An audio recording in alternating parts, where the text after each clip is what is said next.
Okay, we are live on Facebook and now we are live on YouTube. So, day five, the missing ingredient. Okay, the missing ingredient.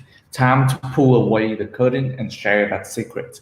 Ready? Here it comes. This is it. The secret ingredient is your philosophy. Now, before you react, I'm not talking about some esoteric esoteric, esoteric, esoteric intellectual thing here. Not some complex, elaborate, or heady system of ideas. No long list of bullet points you have to remember. With clever acronyms you have to memorize. And I'm definitely not talking about some kind of self hypnosis or about conjuring up the impossible out of thin air through some mystical power of attraction or any other kind of hocus pocus. And most important of all, what I'm talking about is not hard to do. By your philosophy, all I mean is changing the way you think about simple everyday things. Once you do, then you will take the steps you need to take to lead you to the how to's you need. Let me put it this way. If you don't change how you think about these simple everyday things, then no amount of how to's will get you anywhere and give you any true solutions. That's why I'm all about mindset, guys. When I'm joining ATC, it's not about the strategies, about the tactics, about what you say, but how you say it. It's all about your mindset. Because it's not the house that do it, it's how you do the house. The reason diets and self-help courses and weight loss programs and other how-tos don't work for most people is the same reason most how-to books and courses don't work for most people. It isn't that the actions are wrong, it's that people don't keep doing them. Focusing on the actions, the what to do's and the how to do it is not enough because it's the attitude behind the actions and that keep those actions in place. Aha. So all I need now is an attitude adjustment. Unfortunately, no, it's not that simple. Here's the problem. You can adjust your attitude by getting inspired, by listening to a great speaker, by reading an inspiring story, and by your best friend giving you a pep talk. By giving yourself a pep talk, any of those things can get you moving in the right direction. So far, so good. The problem is it won't last. It won't last. Remember that roller coaster diagram? You may get inspired by that uplifting story or inspirational pep talk, but you can't freeze the feeling or glue of emotions of the moment into place. Emotions change like the wind, and you can't stop them. No one can. They keep moving. That's why they are called emotions, and not standing still. You can't dictate how you feel, no matter how much you may tell yourself to feel positive about this how to step or that how to step. What if you just don't? Today, you're excited about getting fit. You feel like doing your 20 minutes on the treadmill, great. But what if tomorrow you just don't feel like doing it? Exactly like today, guys. I just don't feel like doing any of those shit. Reading the book, I don't feel like doing it, but I have to do it because I promised myself that I will do it. To find the path to success, you have to back up one more step. Is to understanding behind the attitudes that are behind the actions is the philosophy. That's the missing ingredient, the secret ingredient, the first ingredient. Yes, you have to know the winning how to actions and you have to possess the winning attitudes.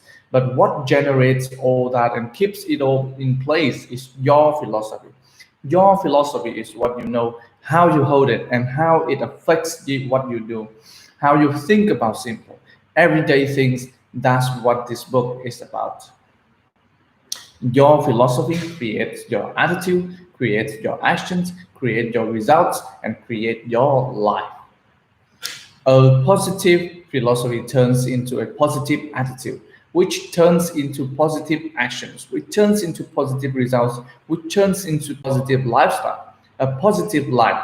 And a negative philosophy turns into a negative attitude, which turns into a negative actions, which turns into a negative results, and which turns into a negative lifestyle. Life wisdom.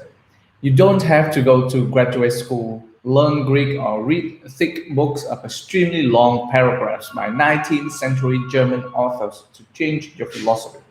A life philosophy is something so simple, so a basic 6-year-old child can understand it. Here is an example of a life philosophy. It comes from Ralph Waldo Emerson in his essay on compensation. Do the thing, and you shall have the power. Profoundly simple and just as powerful. The sort of wisdom you can actually apply in everyday life. Nike said pretty much the same thing, only with fewer words. Just do it. But I like the Emerson version better, and we'll be using again later on when we talk about applying the slide age in your life. There are two prevalent types of attitudes, entitled and value driven. A value driven attitude says, what can I do to help you? An entitled attitude says, what have you done for me lately? An entitled attitude says, pay me more and then maybe I'll work harder. A value driven attitude says, I'll work harder and then I expect you will pay me more. Which of these attitudes is driven by Emerson's philosophy? Do the thing and you will have the power. Your philosophy is what you know, how you hold what you know, and how it affects what you do. You can look at anyone's actions and trace back through the attitudes behind those actions to their source. The philosophy behind the attitudes show me what man does, and I'll show you his philosophy. Here's another example of a life philosophy. This one from Thomas J. Watson, the founder of IBM. The formula is for success is quite simple. Double your rate of failure. Ooh, this is good, man. These days, we aren't often taught that the key to success is to double our rate of failure. On the contrary, we are taught to avoid failure like the plague. You've probably heard of the expression, failure is not an option. Oh, really? Well, here's the reality check. Failure had better be an option because whether or not you consider it an option is going to happen. If you go through life with the philosophy that failure is not an option, then you will never have any good opportunities to learn. If Babe Ruth had lived by the philosophy that failure is not an option, then you and I would have never heard of him. Why? Because Babe Ruth not only set a world record for home runs, he also led the league of strikeouts. Michael Jordan, considered by many as one of the greatest basketball players of all time, winning 6 NBA titles with the Chicago Bulls, didn't make his high school team as a sophomore because they thought he was too small. The next 2 years, he grew 4 inches, honed his game, and went on to do pretty well. Over the course of his career, Abraham Lincoln had a staggering record of his elections and public office failures. For the ungainly lawyer from Illinois, failure was not an option, was not only an option, it was practically his specialty. If it hadn't been, he would never have made it to the White House. And who knows what the United States would look like today, or if there would be even such a thing as the United States. And it's hard to imagine what our lives would be like today if Thomas Edison had subscribed to the failure of not is not an option philosophy. In his efforts to find a stable filament to make his electric light bulb invention work, he tried out thousands of different versions and every single one failed. His famous comment, I have not failed. I've simply discovered 10,000 ways that don't work. Successful people fail their way to the top. Why lottery winners lose?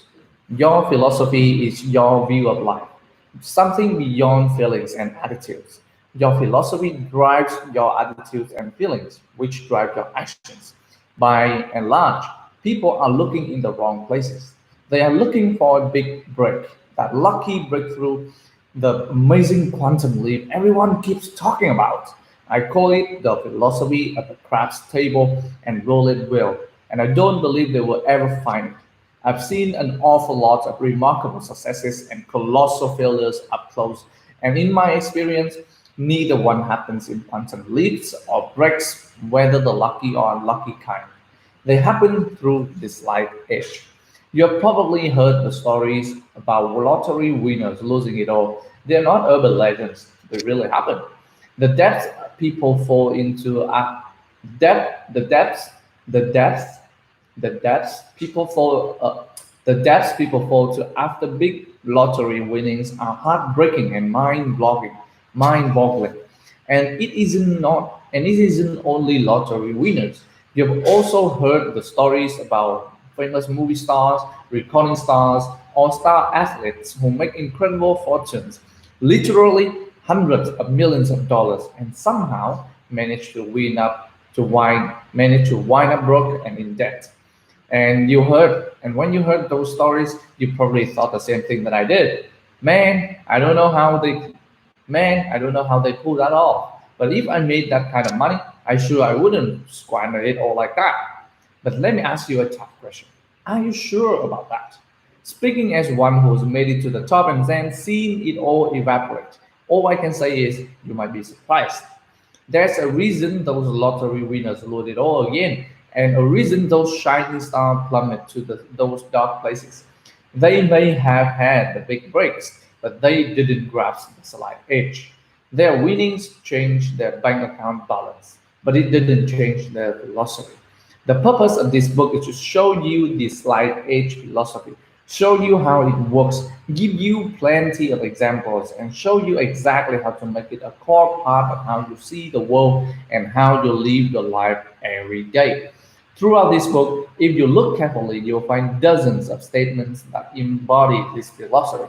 Statements like, do the thing and you shall have the power. Here are a few more examples that you will come across in these following pages.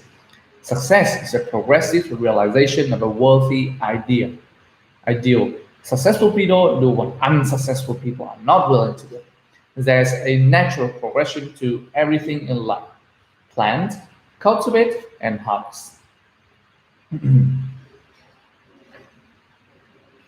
Here's a suggestion that can maximize how much you get out of this book.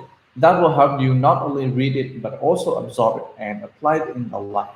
Every time you come to a fundamental statement of philosophy, highlight it. Then go back regularly and read through just those highlighted sections. Your own personal guide to the slight edge philosophy. Diets actually do work. I've heard people describe the slight edge as sort of a magic bullet, and that's not quite accurate. The slight edge is not a magic bullet because you don't need a magic bullet. There's no magic bullet, no quick fix path to success. All you need is good information, which is already available everywhere, and the right catalyst that will allow you to absorb and apply that information. The slight edge is that catalyst. Marketing tactics try to seduce you with the promise that you will lose 30 pounds in 3 weeks or make money while you sleep, but you won't. You might have some success at first, but the results won't last long. And when that happens after time, it's tempting to just give up on great information like that, which is genuine tragedy because with the right catalyst, that information could give you fantastic results. Diets do work. Gym memberships do pay off. Solid business plans can make you a wealthy person. And there's a great deal of personal development material out there that will make you happier, more productive, more successful, more fulfilled person. Just not without the slight edge. The slight edge is not just more good information. It's not another self-help success book packed with some revolutionary, new best way of doing things. You don't need that. Nobody needs that. All the new and better information is already available. It has been for years. This book isn't more information. It is the catalyst that will help you put that good information to use. It is the missing ingredient you need for all the personal development books, how-tos, and life guides to work. The Slight Edge will help you apply all the information you learn from the health book, the sales book, the investment book, the positive attitude book. The Slight Edge is the book you need to read, highlight, and read along and reread along with your fitness class, your career planning, your continuing education, and pursuit of new skills. The Slight Edge will prepare you to be able to absorb all that information, guidance, and education from all those other books, classes, situations, and experiences. You don't need more how to. You need something to make the how to work for you. This book will help you take whatever the information you want, whether how to whatever how to strategies or goals or aspirations, and turn them into the life that you want to be living. This book is what I wish I'd had in my hands back on that golf course when I realized I wasn't living the life I wanted. What I wish I'd had in my hands that night that taught me my car away. Whatever your deepest desires are in life, I want you to have them, and I know you can. That is my passionate belief. And I've seen it happen too many times to doubt it. But you need a place to start. The slide edge is that starting point, is the first ingredient. Personal stories from the slide edge readers. After reading the slide edge, I decided to apply, well, personal story, which is testimonials.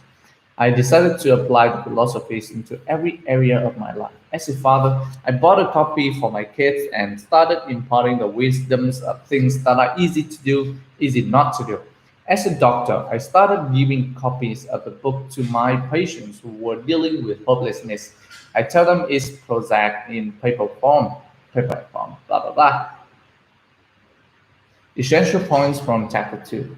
No matter how good the information is, it won't do you any good unless you have the right catalyst that will let you apply it effectively. Your philosophy creates your attitudes, which create your actions, which create your results, which create your life. Successful people fail their way to the top. Do the thing and you shall have the power. The slide edge is the first ingredient, the catalyst you need that makes all the how-tos work. So that's for today, guys. It's been 16, 17 minutes. Woo, I can feel the muscle in my mouth practicing, and today I do feel a huge improvement in my English pronunciation. Woo, that was good. All right.